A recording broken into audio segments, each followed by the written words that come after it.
Hi, my name is Renika, and one of my strengths is that I like to collaborate with people from multiple disciplines. Hi, I'm Julia. I'm a sophomore from Philadelphia, Pennsylvania. I'm majoring in ICS, and I think I bring to the table for my team is organizational skills and a positive mentality. Hi, I'm Natalie. I'm from Miami, Florida, and I'm a junior studying sociology. I think I bring to the group enthusiasm and a perspective that is mindful of other identities. Hi, I'm Lindy. I'm a senior majoring in biology and global health, so I'm a bit late to taking this class. I'm from Rocky Mount, North Carolina, which is where I'm living this semester.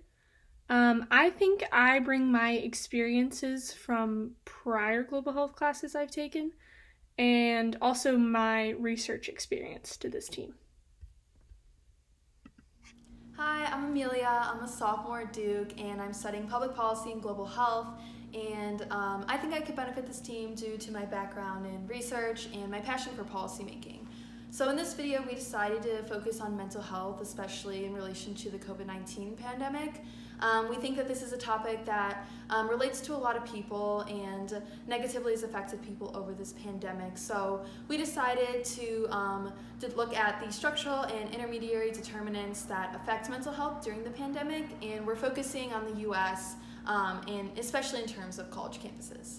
So our team name is Team Mind Over Matter. We decided on this team name because we believe during this pandemic, mental health is one of the many important things. Especially being a college student. College students are already really susceptible to having mental problems. A study found that 1 in 5 students already have diagnosable mental disorders, but a study from Boston University also found that over time and over the pandemic, 2/3 of students have felt increased stress over their financial situation, and 1/3 felt increased stress over their changing living situations. And these policies are being changed across college campuses, but that increases the stress as these policies are ever changing. In addition, 60% of students felt they struggled to find mental health support within their schools and communities, which highlights the need for colleges to ramp up their policies. In addition, the CDC also found that there's been an increase in mental disorders, substance use, and suicidal ideation, which have all increased over the pandemic. So if we take a look at how Duke is approaching the situation, we've been able to see that they're making a considerable effort with mental health resources. For example, they announced Blue Devils Care, which is a free remote counseling service. They've increased their CAPS services with more remote counseling services as well. And students have also received countless resources, guidebooks, and other peer resources such as Peer4U, Blue Devil Buddies, and Duke Reach. As we talk about mental health on Duke's campus in the present day, it is vital to recognize that not all institutions provide resources and support to their students. One of the primary structural determinants affecting students' ability to practice health and well-being is an institution's socioeconomic position. Generally, the school's wealth is determined by their endowment funds. After 2 university professors conducted an investigation, it was discovered that many schools with smaller endowments or income streams, especially community colleges, do not have a health center or a mental health center at all. In fact, 23% of community college students are experiencing the most severe frequency of depressive symptoms, in comparison to 11% of 4-year students.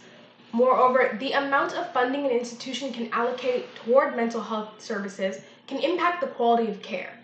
Given the fact that many campus clinics do not charge students for services and generate little or no revenue, schools that are not financially comfortable may not view mental health resources as an economically feasible investment. Even if a school does have an on-campus clinic, lack of funding can leave services understaffed, which can increase student wait times and accessibility to counselors. In actuality, some campuses are struggling with the high demand of resources, as there may only be one counselor for every 4,000 students, despite the recommended ratio of one counselor to every 1,000 students from the International Accreditation of Counseling Services. Hopefully, the future looks different, because according to a survey administered by the American Council on Education, many university presidents stated that if given unlimited funding, they would hire more mental health staff. Here I will talk about the structural determinant of race and how that has impacted mental health disparities. Social stigma surrounding the coronavirus pandemic has disproportionately affected the Asian American population, especially the Chinese American community. Even before COVID-19, there were already pre-existing inequities between racial groups.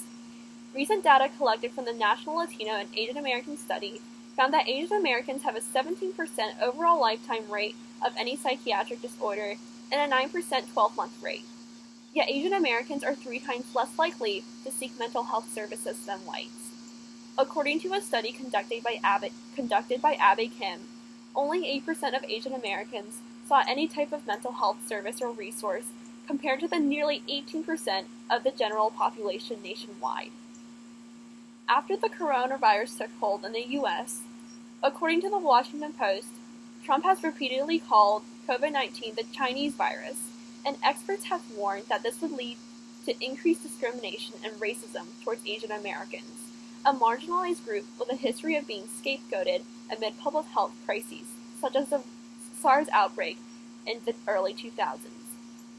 The CDC states that the stigma can lead to negative health outcomes by increasing feelings of stress, isolation, anxiety, and depression in stigmatized groups and the communities they live in. In short, the coronavirus pandemic has shown that the structural determinant of race can lead to further mental health inequities in a community that has a pre-existing stigma surrounding mental health treatment. So, the structural determinants related to the COVID-19 pandemic and mental health act through various intermediate determinants as well. One specific example of this would be increased stress levels, which can be a direct result of worsening mental health. When individuals are under greater amounts of stress, this has many other negative health effects, physically and socially. It can also lead to worse decision making, which in turn results in worse mental health, in a vicious feedback loop. Individuals under great stress tend to sleep less and eat worse. Given the negative effects that this stress would have on mental health, it's important to consider that different people handle stress in different ways. Whether it's their circumstances that mean they might have it a bit easier in the pandemic and thus have less stress, or just that they handle stress better than another peer might, these differences would have a pretty major effect on health outcomes, so they're important to consider. So to add more information on the intermediary determinants that were focused prior, I want to focus on college students and their life on campus, specifically Duke's campus.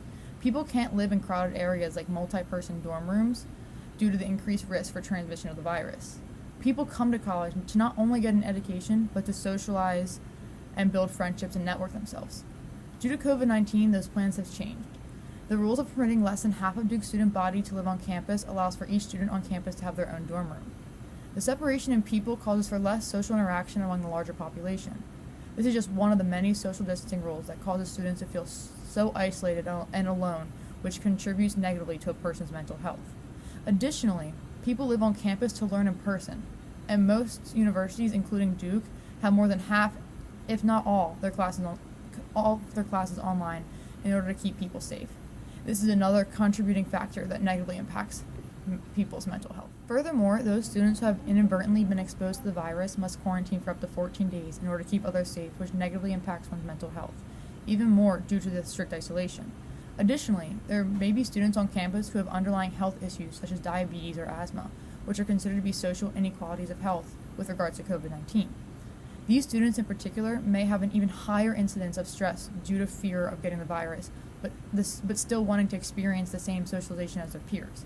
This increased stress for all people, but specifically this population of students, can decrease the immune response, making them more susceptible to contracting the virus.